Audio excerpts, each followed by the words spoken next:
Iya, Bu. Baik Noni Rusdiana hadir. Baik Maulidatul Hasanah hadir. Hadir lagi.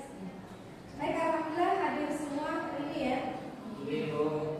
Mudah-mudahan semuanya tetap semangat dalam belajar karena belajar itu adalah langkah awal membuka kesuksesan bagi kita semua. Ya. Baik, untuk barakahnya hari ini kita awali coba dipimpin doa ya, dipimpin doa untuk kegiatan kita hari ini. Silakan siapa yang berdoa? Ini kita sama-sama membaca Shalawatul Nahdlatain. Mulai. Bismillahirrahmanirrahim. Allahumma inna nas'aluka bika an tusalliya wa tusallima ala sayyidina Muhammadin wa ala sa'iril anbiya'i wal mursalin. Baik, terima kasih kepada semua kelas sudah memimpin doa ya untuk membuka kegiatan pembelajaran kita hari ini. Mudah-mudahan semangat ya, semangat belajarnya. Oke, karena tema kita pada hari ini itu adalah tentang permasalahan sosial budaya. Harapan atau tujuan dari pembelajaran kita pada kegiatan hari ini adalah bahwa agar kita mampu atau mahasiswa mampu mengamati permasalahan-permasalahan sosial yang sering terjadi di lingkungan baik tempat kita tinggal maupun di lingkungan sekitar kita.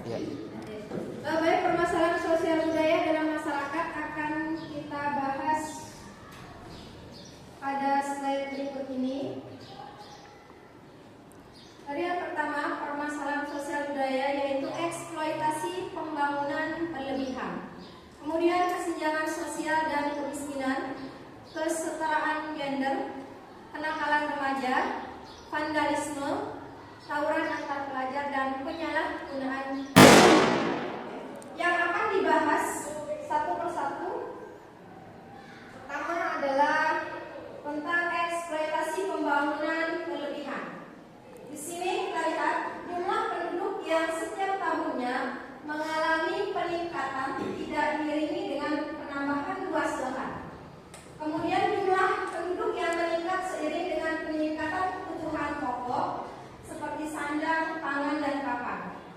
Lahan perkebunan untuk tinggal semakin banyak dicari. Perkebunan untuk komoditas pangan turut ditingkatkan.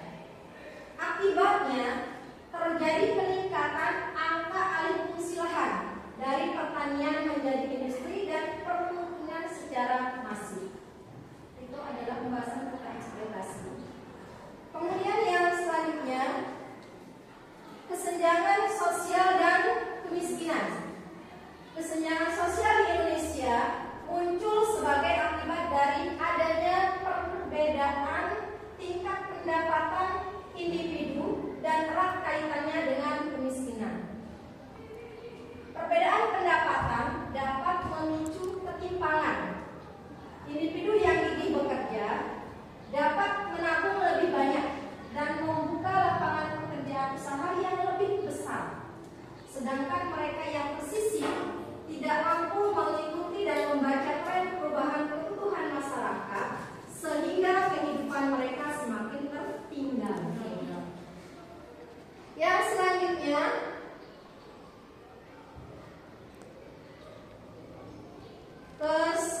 belajar dan memerangi kebodohan, bukan memerangi sesama pelajar.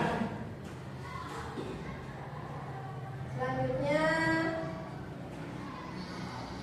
penyalahgunaan narkotika. Penyalahgunaan narkoba dan obat-obatan terlarang dapat dikenai hukuman karena termasuk perbuatan ilegal. Melawan peredaran narkotika di Indonesia artinya menyelamatkan generasi yang akan datang. Indonesia telah berhasil mengusir penjajah dan menghentikan kolonialisme. Namun, perjuangan kita belum selesai karena perang melawan narkotika adalah tanggung jawab kita semua.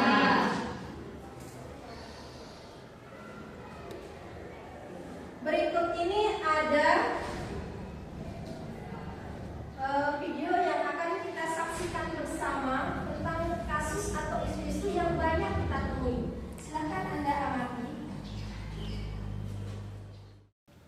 Data-data ekonomi Indonesia relatif lebih baik daripada negara tetangga. Di tengah perlambatan ekonomi global, Indonesia masih bisa bertumbuh di kisaran 5%. Namun apakah angka ini mencerminkan kesejahteraan masyarakat? Kita akan bahas singkat dalam kebahagiaan warga Konoha di tengah kemiskinan, minimnya pendidikan, dan juga badai PHK.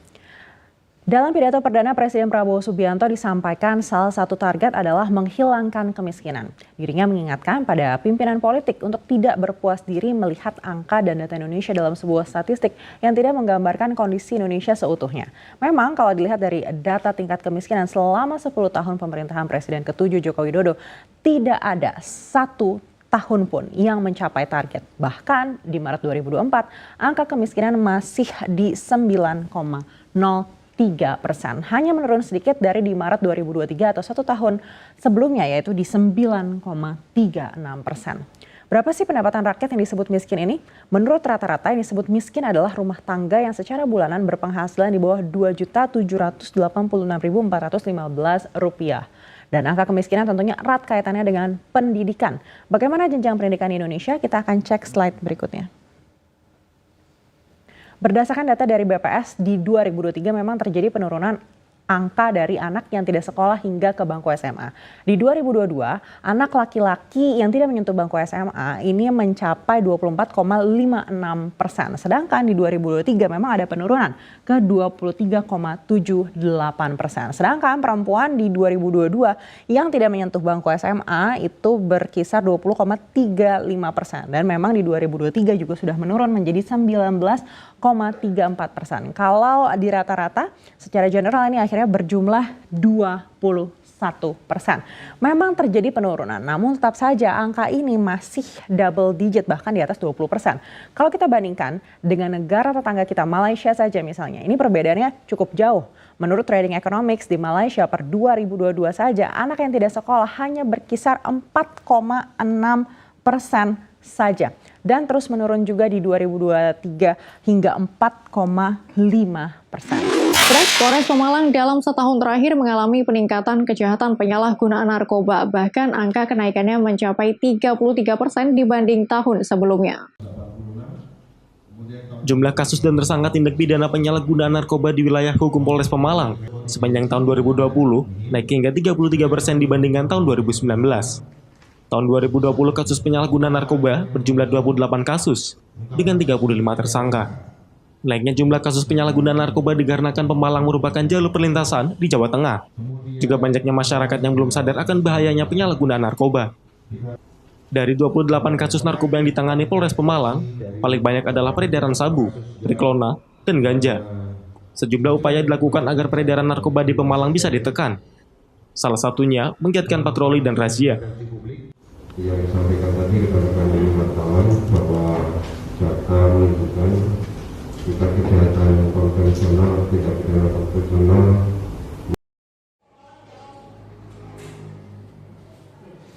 berdasarkan pemaparan dan apa yang sedang kita saksikan bersama ya, kelompok sedang terbentuk menjadi 4 kelompok.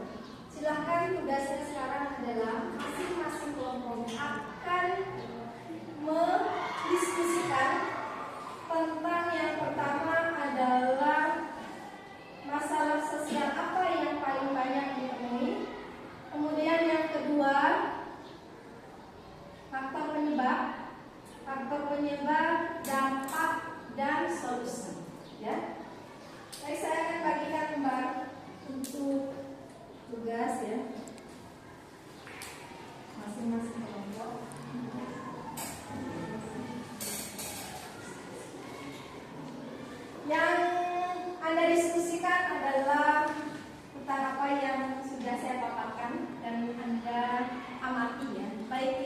slide dan di video. Silakan saya berikan waktu kurang lebih sekitar 10 menit ya untuk didiskusikan dengan Oke. Sambil saya tampilkan slide.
Jelas ya, jelas semua atau ada yang kurang jelas untuk masing-masing kelompok?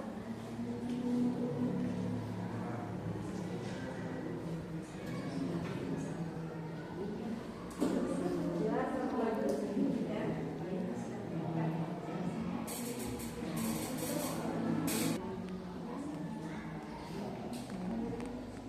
ya. Waktu diskusi tinggal 5 menit ya. Setelah itu nanti masing-masing kelompok akan mempresentasikan hasil diskusinya mulai dari kelompok 1 sampai dengan kelompok 4.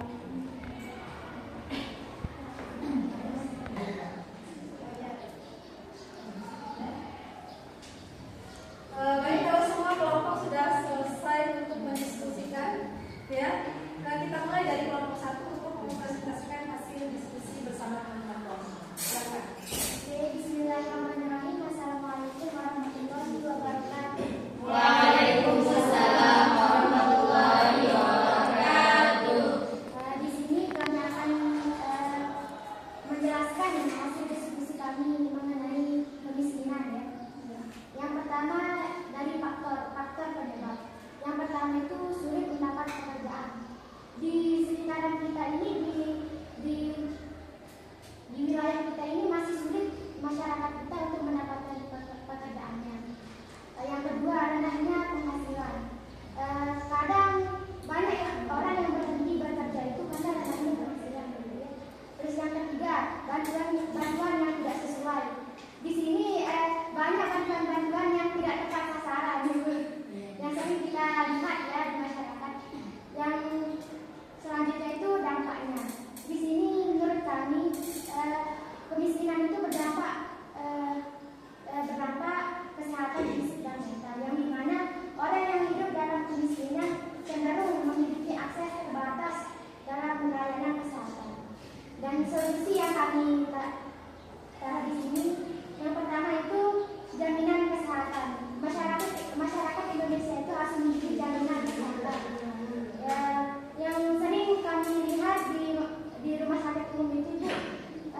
kadang satu malamnya itu 300 untuk satu malam di sana. Jadinya kan kita tuh harus mengisi jaminan kesehatan untuk masyarakat miskin itu.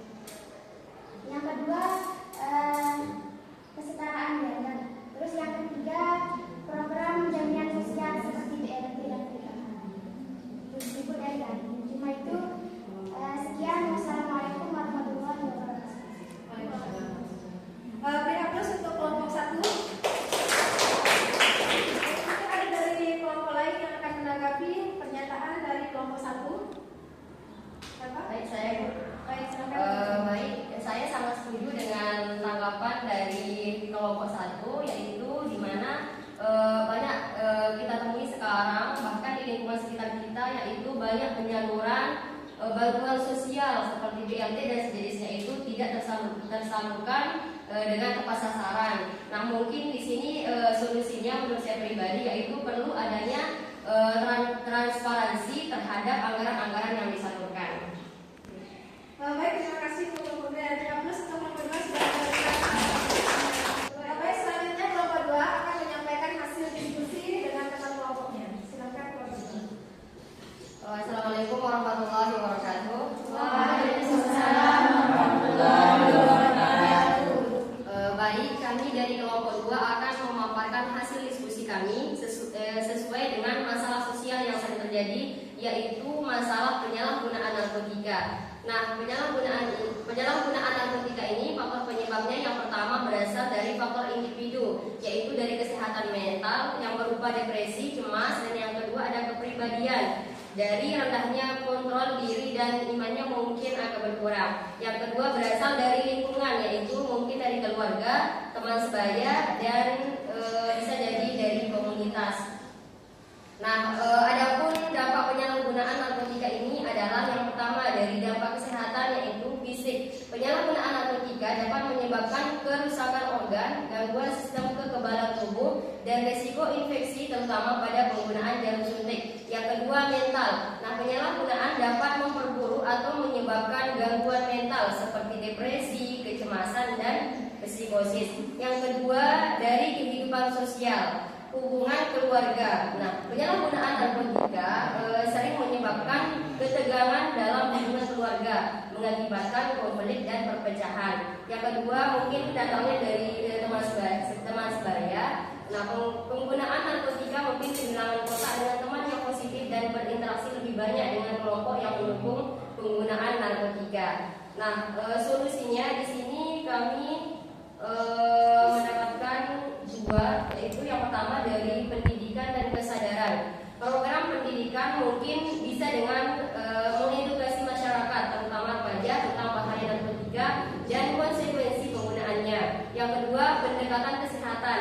Nah, rehabilitasi. Pemerintah mungkin dapat menyediakan fasilitas rehabilitasi yang efektif bagi mereka yang mengalami kecanduan. Nah, baik, mungkin itu saja yang dapat kami paparkan dari hasil diskusi kami tadi. Baik, terima kasih untuk kelompok 2. Beri aplaus untuk kelompok 2. Ada yang mau ditanggapi? Mungkin tidak ada kok, soalnya sudah jelas semua yang dipaparkan oleh kelompok 2. Oke, bagus. Berarti selanjutnya kita dengarkan presentasi dari kelompok 3 ya. Silakan kelompok 3. Ya. Bismillahirrahmanirrahim. Assalamualaikum warahmatullahi wabarakatuh. Waalaikumsalam warahmatullahi wabarakatuh. Kami dari kelompok 3 akan menyampaikan hasil diskusi kami tentang masalah sosial yang sering terjadi di masyarakat, yaitu masalah kemiskinan. Faktor penyebab kemiskinan itu yang pertama sulitnya mendapatkan pekerjaan, yang kedua rendahnya penghasilan, yang ketiga itu hilangnya pekerjaan. Setelah kami mengamati dari faktor penyebab dari kemiskinan, kebanyakan terjadi karena dampak ekonomi. Yang pertama itu kesempatan kerja, di mana kemiskinan membatasi akses ke peluang kerja yang baik dan penghasilan tinggi. Yang kedua, perputaran kemiskinan. Siklus kemiskinan dapat terus berlanjut dari generasi ke generasi karena kurangnya modal dan sumber daya, di mana mereka yang kurang mampu terpaksa berhenti sekolah karena kurang penghasilan dari orang tua. Setelah kami mengawasi semua itu, mengamati semua itu, solusinya itu yang pertama pelatihan keterampilan, di mana orang yang tidak dapat melanjutkan ke perguruan tinggi lah agar dapat pelatihan. Nah, setelah pelatihan kan mereka mendapatkan pekerjaan sesuai dengan apa yang mereka latih. Yang kedua itu program jaminan sosial seperti BLT sama PKH yang tepat sasaran. Yang kedua itu jaminan kesehatan atau KIS. Nah, mungkin cuma itu yang dapat kami paparkan. Sekian. Assalamualaikum warahmatullahi wabarakatuh. Waalaikumsalam warahmatullahi wabarakatuh. Terima kasih kelompok 3. Dari habis dulu kelompok 4. Ada tanggapan dari kelompok lain? Ya, mungkin tidak ada karena di sini juga cukup jelas sekali bahwa kemiskinan Indonesia belum bisa ditumpas lah. Ya. Oke, bagus. Selanjutnya ke kelompok 4 ya. Kelompok 4 kami persilakan untuk mempresentasikan hasil diskusinya. Baik, assalamualaikum warahmatullahi wabarakatuh. Waalaikumsalam warahmatullahi wabarakatuh. Jadi hasil diskusi kami tadi adalah permasalahan budaya pada masyarakat dalam penyalahgunaan narkotika. Adapun faktor penyebabnya yaitu faktor individu. Yang pertama itu karena dia penasaran, lalu dia mencoba-coba dan dia ketagihan. Yang kedua yaitu faktor kelompok. Faktor kelompok ini didasari karena hubungan keluarga yang kurang akrab dan makanya dia bisa terkena mental dan akhirnya dia melakukan hal yang tidak baik tersebut. Yang kedua teman pergaulan, faktor teman pergaulan tersebut karena sekarang Indonesia banyak ditemui bandar-bandar narkotika yang dimulai dari teman pergaulan. Makanya tidak menutup kemungkinan bahwa banyak anak-anak sekarang yang sering terjerat kasus narkoba. Adapun dampak penyalahgunaan narkotika yaitu berujung pada ekonomi. Yang pertama biaya pengobatan. Penggunaan narkotika sering menghadapi biaya tinggi untuk rehabilitasi dan perawatan kesehatan. Yang kedua kehilangan pekerjaan. Penyalahgunaan dapat menyebabkan penurunan produktivitas, absensi dan bahkan pemecahan dari pekerjaan. Selain dari faktor ekonomi, faktor kriminalitas juga berdampak pada penyalahgunaan narkotika, yaitu tindak pidana. Penyalahgunaan narkotika dapat meningkatkan risiko keterlibatan dalam kegiatan kriminal baik sebagai pengguna maupun pengedar. Yang kedua kejahatan kekerasan. Dalam beberapa kasus penggunaan narkotika dapat berkontribusi pada perilaku agresif dan kekerasan. Adapun solusi penyalahgunaan narkotika yang kami temui tadi yaitu pertama pencegahan. Program pencegahan mengembangkan program pencegahan yang berfokus pada penggunaan keterampilan hidup dan pengelolaan stres. Yang kedua dukungan keluarga, melibatkan keluarga dalam proses pencegahan dan rehabilitasi. Yang kedua itu intervensi komunitas, bentuk jaringan dukungan, membangun komunitas yang mendukung individu dalam pemulihan dan menjauhi narkotika, seperti memperbanyak bergaul dengan orang-orang baik yang tidak mengerti dengan apa itu narkoba dan memperbanyak bergaul dengan orang-orang alim supaya terjauh dari narkotika. Mungkin cukup itu yang kami sampaikan pada diskusi yang kali ini. Baik, terima kasih telah mengobrol di atas dulu. Baik, semua kelompok sudah berusaha ya mempresentasikan hasil dari diskusi masing-masing kelompok. Terima kasih banyak, luar biasa sekali semua kelompok sudah mempresentasikan dan menyampaikan dengan baik gitu ya. Selanjutnya mungkin ada dari teman-teman yang mau memberikan kesimpulan terkait dengan pembahasan kita hari ini. Siapa? Silakan. Baik, kesimpulan yang dapat saya ambil dari permasalahan sosial yang sering terjadi dan yang banyak kita jumpai di lingkungan masyarakat adalah kemiskinan dan penyalahgunaan narkotika. Nah, kemiskinan ini mungkin disebabkan oleh tingginya angka jumlah penganggaran. Solusinya mungkin pemerintah perlu menyediakan lapangan pekerjaan. Nah, untuk penyalahgunaan Jadi penyalahgunaan narkotika banyak disebabkan oleh faktor lingkungan, dan mungkin solusinya yaitu pemerintah perlu mengedukasi masyarakat terutama remaja tentang bahaya narkotika dan konsekuensi pelanggarannya. Bagus ya, bagus, tanggapannya bagus dan kesimpulannya sudah beri tepuk tangan untuk. Baik, berdasarkan apa yang kita sudah diskusikan hari ini saya akan simpulkan beberapa poin. Yang pertama,